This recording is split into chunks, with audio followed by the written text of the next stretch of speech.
Today's discovery will challenge everything you thought you knew about ancient Egyptian engineering.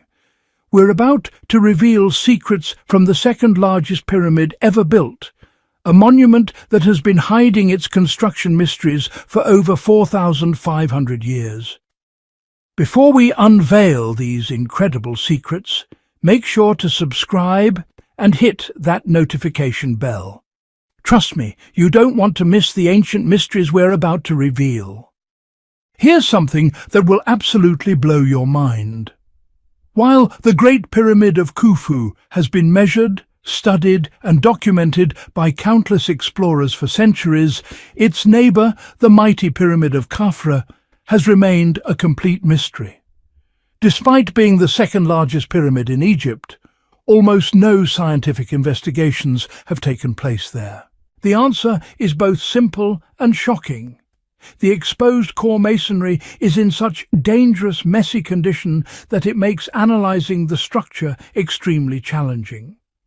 Imagine trying to study a giant puzzle where most pieces are damaged, displaced, or missing entirely. By comparison, the Great Pyramid is much safer to climb and easier to measure. Multiple explorers have documented the height of each course, leading to fascinating observations. For instance, the courses decrease in height as you climb upward, only to periodically reset with an exceptionally thick course. Some of these larger courses even align with interior features, like course number 35, which marks the ceiling of the Queen's chamber. But with Khafre's pyramid, nobody even knows how many courses of stone the pyramid was originally constructed with. Can you believe that? The second largest monument of ancient Egypt, and we don't know this basic fact. Picture this scene with me. You're standing at the base of Khafre's pyramid, looking up at the summit where the last remaining casing stones cling to the structure like ancient guardians. These stones look precarious, as if one more earthquake might send this final section crashing down all at once. The Ministry of Antiquities has added some modern reinforcement to protect the most vulnerable stones from falling. Those tall, squared vertical supports you might see in photos. They're modern additions placed under areas where original blocks were overhanging. Even those outlying square blocks on the northeast corner are modern additions, probably to help workers climb to the bottom of the casing stones for repair work. Here's the heartbreaking truth. The most precious section of Khafre's pyramid, the only part that still shows us how the ancient Egyptians finished their masterpiece, remains mostly unstudied because of the extreme difficulty in conducting surveys there. But here's where our story takes an exciting turn. It's only been in the last decade that drone technology has enabled us to get a close look at the top of the pyramid. And what these drones revealed is absolutely amazing. Very few courses are missing from the top. We're looking at the pyramid almost exactly as it appeared thousands of years ago. Seeing it up close transports you back in time to marvel at this achievement as it would have been viewed in its original glory. Recently, while watching a particularly beautiful drone shot swinging over the apex and down the western face of the pyramid, something incredible happened. A crazy thought entered my mind. What if I possessed enough detailed imagery of Khafre's casing stones that maybe, just maybe, I could map out their arrangement for the very first time in history? Think about what this means. Analysing the original casing stone layout could reveal clues about how the pyramid was originally constructed. And here's the shocking part. Nobody in Egyptology has ever bothered to study this. Why not?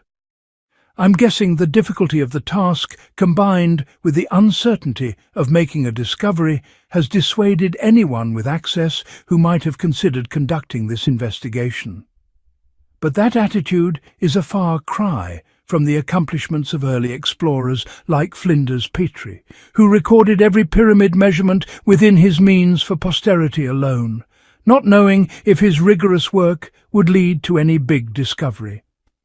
Perhaps someday advances in technology will make a casing stone study easier to accomplish. But so far, there's no shortcut to mapping them out. Even high-end photogrammetry, like the 8K resolution scan done by the World Scan Project, is not adequate by itself. So how did I do it? My solution was to find the straightest angle possible on each side of the pyramid and use close-up drone flybys as a reference to outline each casing stone on wide shots. But here's where it gets incredibly challenging. Many casing stones contain cracks or degradation, and some are entirely missing. You need a very close look to be confident you're not mistaking damage for original joints. Also, some joints remain so tight that they're difficult to spot at all. I had to accept this work would not be perfect, but if you're going to study ancient history, you can never let perfect be the enemy of good. After spending countless hours studying the summit, what was once so foreign began to feel familiar. You start to notice patterns, like the south face having dramatically more water streaks on the casing. Was this due to the direction wind-blown rain falls at Giza? Or perhaps the pyramid is tilted slightly southward, causing more water to drain in that direction. These are the kinds of mysteries that emerge when you truly study something closely. My mapping project began on the western face, which I could see the clearest, but also happens to be where the casing stones are most damaged. This was probably the best place to begin, because I could train my eyes on damaged areas without the bias of looking for previously discovered patterns. It quickly became apparent that I only had enough detail to map the upper 30% of the remaining casing stones. The uppermost courses are all about 1 cubit tall. That's equal to 52.5 centimeters. Starting from the top, you don't encounter a dramatically tall layer until you reach courses 46 and 47. Pay attention to this detail because it's crucial. These tall courses are conspicuously well preserved on all 4 sides of the pyramid. They served as a natural boundary for the range of my survey. Perhaps these highest large courses functioned as a refoundation of the pyramid for its final stage toward completion. Think about that. A refoundation near the top. What does that tell us about construction methods? When triangulating the missing courses at the top of KHAFRE'S pyramid, I calculated that about 2.5 meters of stone is missing above the highest remaining block. Here's where I must correct a widespread error. Wikipedia claims 7 meters of stone is missing at the top. That number was clearly just made up, probably because nobody has ever conducted a proper survey at the top of KHAFRE'S pyramid until now. With 2.5 meters of stone, you could hypothetically have 5 courses missing, each a little under 1 cubit in height. The closest example we have, a surviving capstone of a satellite pyramid next to the Great Pyramid, follows those proportions. But honestly, a pyramidion that's small seemed too dainty for the second largest pyramid of Egypt. So I opted to give the capstone about 1 meter of height, covering what would otherwise be 2 courses. This felt like a good compromise between the tiny local pyramidion and the largest recovered pyramidion of Amenemhat III, made over 600 years later at 1.4 meters tall. This means I'm counting 4 courses of stone missing at the top of KHAFRE'S pyramid, with course 5 beginning at the highest remaining block. At the Great Pyramid, courses are counted starting from the bottom.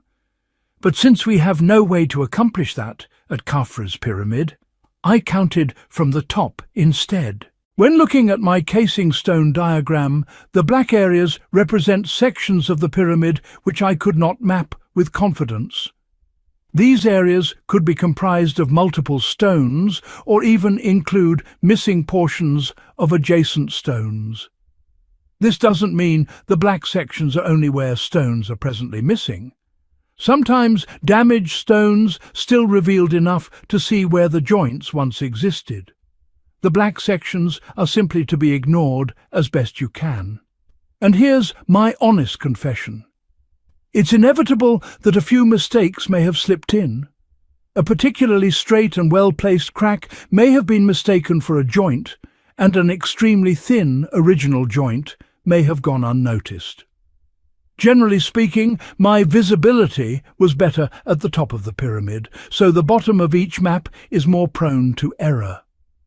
After finishing the western side, I had completed about 600 map sections. That meant there was still another 1,800 to go.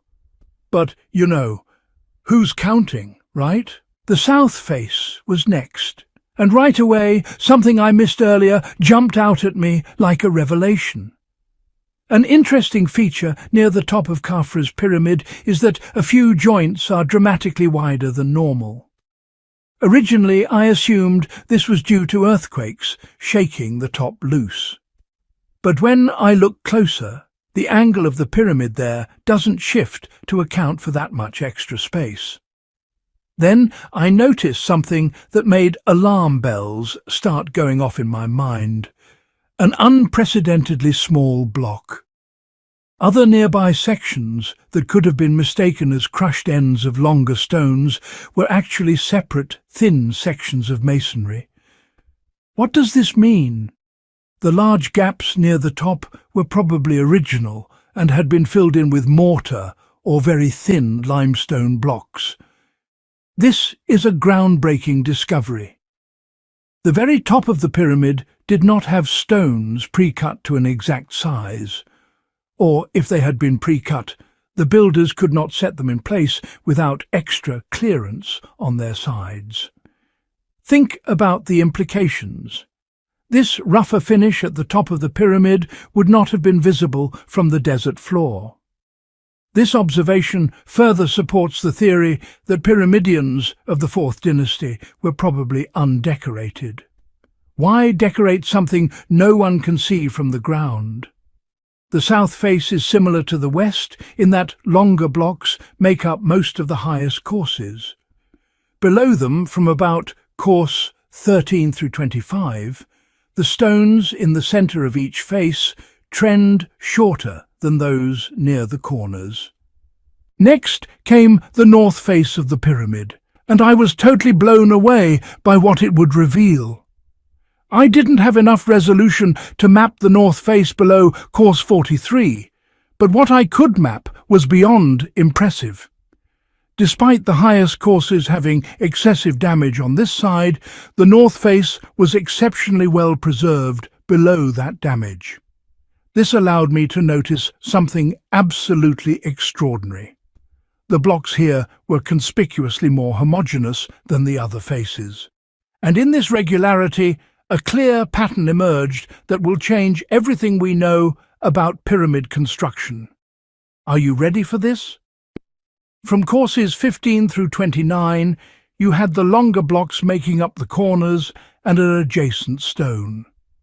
In the centre were very similar medium-sized blocks that each overlapped one joint.